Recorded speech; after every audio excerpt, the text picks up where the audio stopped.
Hey everyone, battery technology in the carbon industry, it's blowing up over the last 12 months. Why is it garnering so much interest and who are the companies to look for? Find out now in our latest podcast.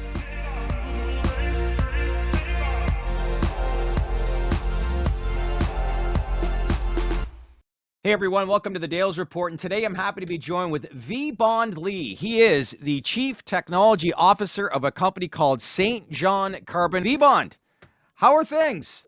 Good, good. Things are busy, I assume? Yeah, very busy as usual, but that's a part of life. Part of life, of course. Well, I wanted to have you on. We've been following this company a little bit closely, but why don't we first get an understanding before we get into like the projects that you're working on? I really want to find out, obviously, with St. John, the background in processing, basically graphite. The company has acquired battery technology companies. So before we get into all this stuff, what is currently going on with this industry when it comes to battery technology? Because it's really grown popularity as far as carbon's concerned too over the last 12 months. Why is that for investors to understand? Well, the industry is going through a big transition, and it's only in the recent, last 20 years where electric vehicles are made possible because of the advancements in technology. Right. So, we've made this acquisition to, gain entry into this market. And so, like, where do you like talk about the growth of the industry? And like, you talk to more and more manufacturing companies. Um, what is the battery technology that you're working with? Why is it effective? And most importantly, too, where do you see this industry going over the next 12 to 24 months? Well, just to give you a little bit of history, in May of this year, we formally acquired Solid Ultra Battery, which was a startup that was led by Dr. Shangwei Chen, who is a Okay. highly respected battery industry expert. And we acquired this because we see this as a potential high growth area. Like right now, when we look at the market, I I don't see that the suppliers are going to be able to supply all the batteries that are necessary for all the EV companies that are out there. So there's going to be a lot of Why is that? Why is that? look at the current number of companies out there. The traditional GM, Ford, and Chrysler, they're switching gears and they're changing their products to more electrified products. They are the Yeah. ones that are driving a lot of the demand. But in addition to that, there are probably 50, 60 startups in EVs that are also going to drive demand. So Right. we're already taxing the minerals that are available. Uh, we're looking at all the resources, and there's predictions that there's going to be shortages in a very short time. Wow. So a shortage with that many companies that are looking to go public in the next short little bit based on the high rise of the industry, correct? So how do you, I guess, develop those relationships with some of those big manufacturing companies? What's the key, obviously, to develop relationships and, be a player within the space that a lot of people are familiar with? I'm not as worried right now about the relationships because I've worked in automotive all of my life, automotive and aerospace. So I know how to navigate around a lot of these large companies and who to contact. I think the most important thing to focus right now is on our technology and getting it up to that level where we can show it at a demonstrator level and show people what we have and be able to commercialize it. That's more important right now. Once you have a product that has good quality, it performs the way we expect, then the rest just falls in place. Right, which makes sense. So let's learn about the battery technology prototypes. There are comparables or exceeding that of billion-dollar companies such as QuantumScape as your technology competes for the next generation of car battery requirements. So walk us through what that technology is, how it works, and why, again, it's generating a lot of buzz. Right now in the industry, the current batteries that are out there are liquid electrolyte, and they're Okay. not solid state. So the trend is that more and more batteries are moving towards solid state. In a solid state battery, uh, it does away with the anode, and in some cases even a liquid cathode. So the anode represents a savings because you no longer have this graphite anode, and the battery just uses a current collector, and Okay. so that's a pretty big savings in mass itself. So the company that we have acquired has a unique method of producing a solid electrolyte separator, which separates the anode and the cathode. And these formulations and designs are captured in some of the patents that we acquired with the new company. And the initial testing from these results were very promising. And after thorough review of the data, we believe that this technology will become very successful in exceeding the performance of our leading competitors. So what's the timeline? Like, how do you learn something like this in the timeline to advance, I guess, the technology? Have a very interesting way of advancing, and it does take some time because when you first build a battery, you build it as a coin cell, Okay. small experimental coin cell where you look at the technology and you determine whether there's enough there in the performance to take it to a pouch cell.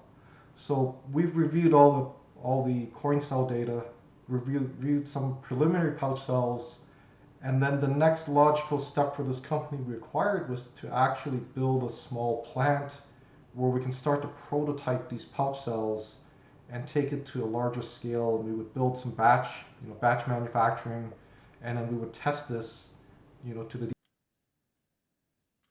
So what's your background? Because I know you when we spoke a little bit off camera, you've had some like obviously a very, very respectable resume and have had some great successes in the past. So as more and more people, as my viewers try to learn more about this story, talk about some of your success stories and most importantly, like why did you feel it was the right fit for you to join this company? Engineer, and I've worked in the industry for over 30 years. Most of my career has been in product development and innovation for Fortune 500 companies in aerospace and automotive.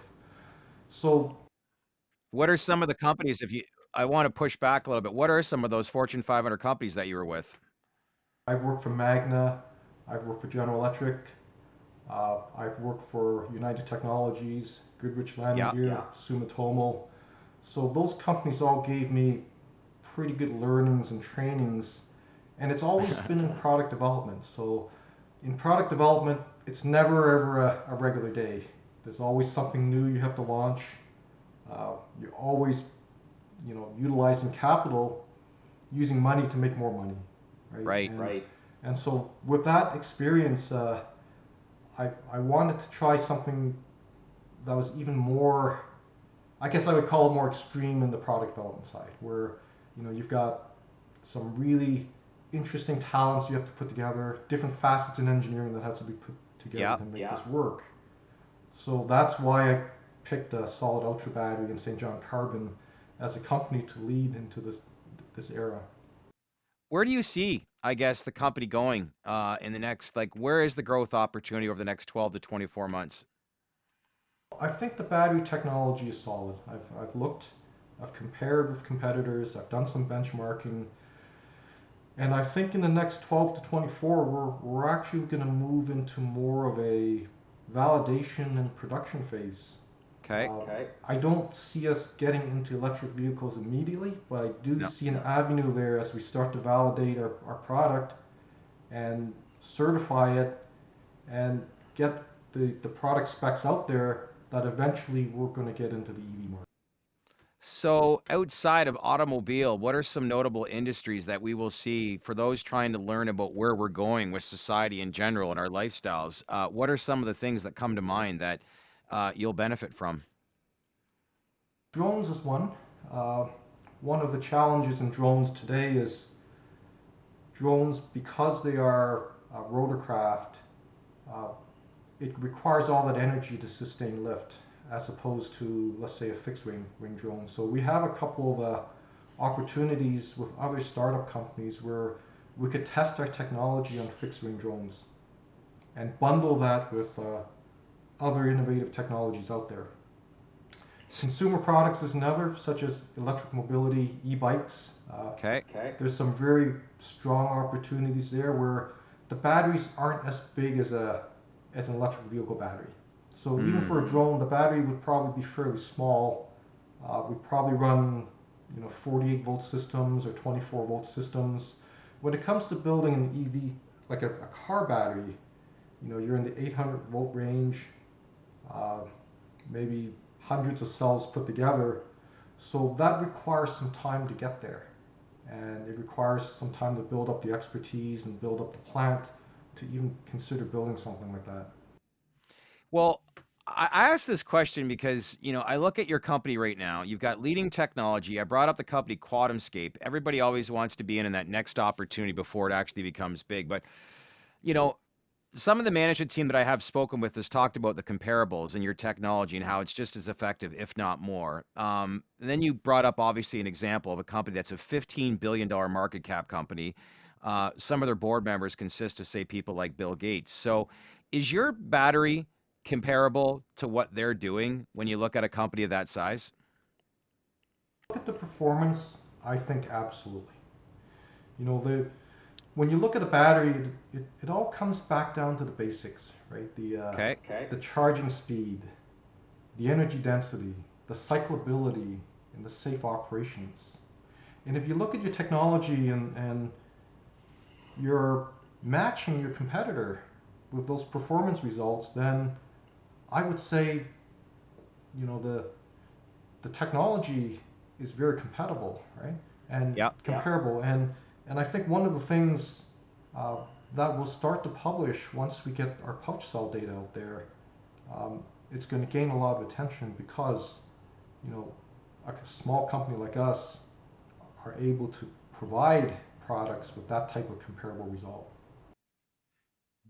I guess, how do you plan to compete against a company like, some of the larger companies that are more capitalized within the space? Is that something you think about? And if so, like, eh, when I look at the data that you're producing in a company of that size, could this be a buyout? It's hard to say, possibly in the long term, but you know when we compete against a large company, and I've worked with Fortune 500 companies where we had technology and we competed against other companies just as big. Um, it always comes down to your technology, right? The quality Okay. of your product, how unique is your technology, and how disruptive is it, right? And if you check all those boxes, to me, it's just a matter of time. Now, in addition to that, we're actually building upon a more solid company because we got to build some fundamental capabilities and put Okay. all the layers of necessary support and faculties in place to become a large company eventually. Right? So I mentioned the first is the intellectual property, but then we have to get the right skill sets to execute on the deliverables. We've been consistently recruiting skills and building up our team. We need specialized facilities, and so that to build the solid state batteries, and we're putting that together in place as we speak. Another key aspect of being competitive, especially in the space where chemistry and nanochemistry is such an important part of this product, is to continue to develop academic breakthroughs in battery technologies. So this will continue to enable us to build on our intellectual property portfolio. So why is it important for the manufacturing facilities? Because I know that you've just built a new 10,000 square foot facility, which includes 1,500 square feet of research and development labs, and also high credential Canada Research Chair and Professor Dr. Um, I hope I'm pronouncing this correctly, but Zhang Wei Chen on your team. So, with the physical production facility now a reality, do you feel the pieces are in place to make a legitimate run at battery commercialization with your target audience? What we lacked before was the actual facilities. Uh, Dr. Sean Wei Chen, he had built the batteries in his prior lab, and spent the last 5 6 years developing this technology. By the time we got a hold of this in February and we closed the acquisition in May, we realized that we needed our own facilities. There's too much reliance on outside sources to support this, and we Yeah. want to keep the intellectual property in the building. So this facility is the most critical thing right now, where that puts us at an inflection point. And Dr. Chen is an industry leader in this field and has been key in steering this technology towards commercialization. So with his help and guidance, we have a team in place which we're grooming to lead the future activities of this organization. So a manufacturing facility is a game changer. I'm understanding that, correct? So it's a great story, obviously. You know, you've got a team that's obviously in play that understands the space inside and out, has had Fortune 500 background. What do you think are the next steps? Like, what should investors be looking for? What's something key that you'd like to communicate to them as we head into 2022? I think our result is the most important thing. Uh, we have to build some more packs. In fact, I spoke to our engineers today. We're anxious to build these larger scale packs, demonstrate the technology on a much larger scale. Okay. Okay. Our intellectual property really is very simple. It's just the formulation of the separator that separates the cathode and the anode. And as simple as it is, I think it has far-reaching consequences in the power density and the cyclability of the product that Well, when you say consequences, do you care to further elaborate on that?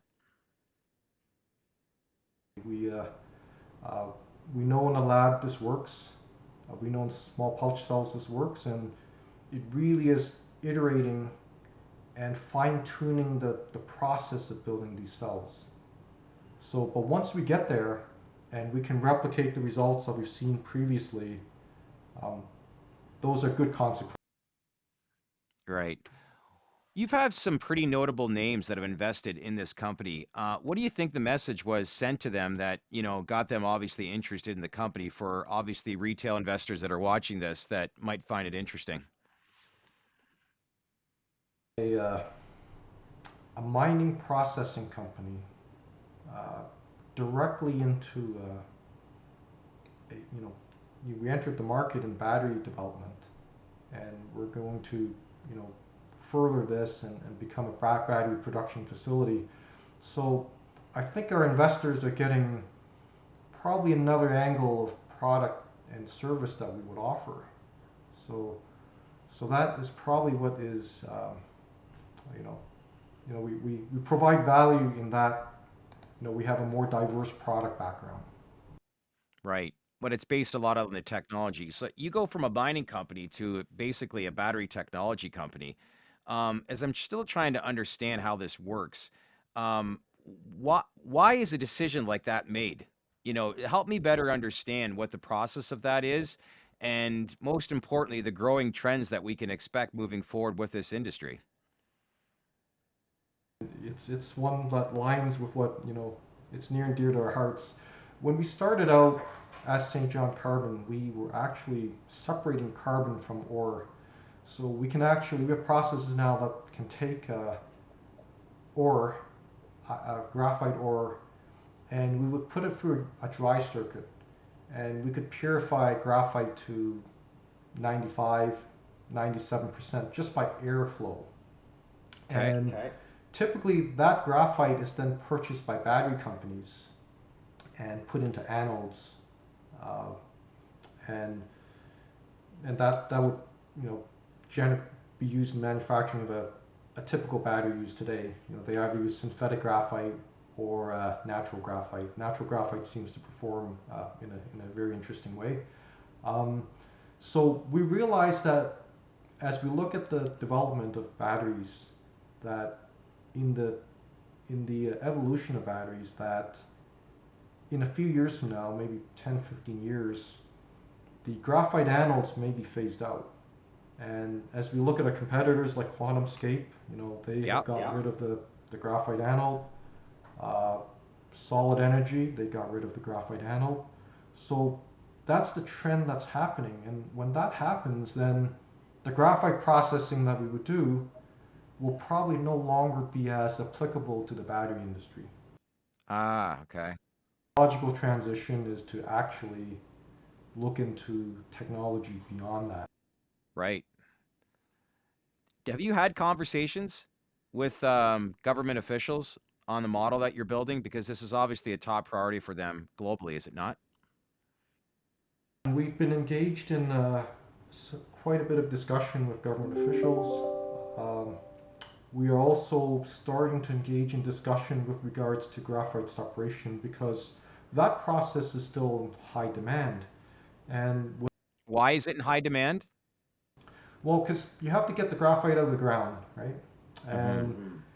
And there's only several ways of doing it. And the most traditional method is actually using a wet circuit where you run these chemicals in there and you float the graphite. Mm-hmm. And these reagents are not the most environmentally friendly. So we have other patents in that area that we're looking at, and we're also refining the process to add other secondary operations to the graphite, meaning Hmm. that we would make it, not only do we separate the flakes, we would look at micronizing it and moving it to a state where we can send it right to the battery manufacturer. Interesting stuff to say the least. Want to keep you have you on because there's a lot to learn, obviously, with this whole process. But most importantly, get a first, story underway where we start to get a better understanding as to what's currently going on, what this all means, and then obviously why investors should care. But needless to say, this industry is growing rapidly and will continue to do so, obviously, with the way the world and the economy is changing. But I appreciate the update. Let's keep in touch, and we'll speak with you soon again. Fantastic. Thank you, Shed. All right. Thanks, V Bond.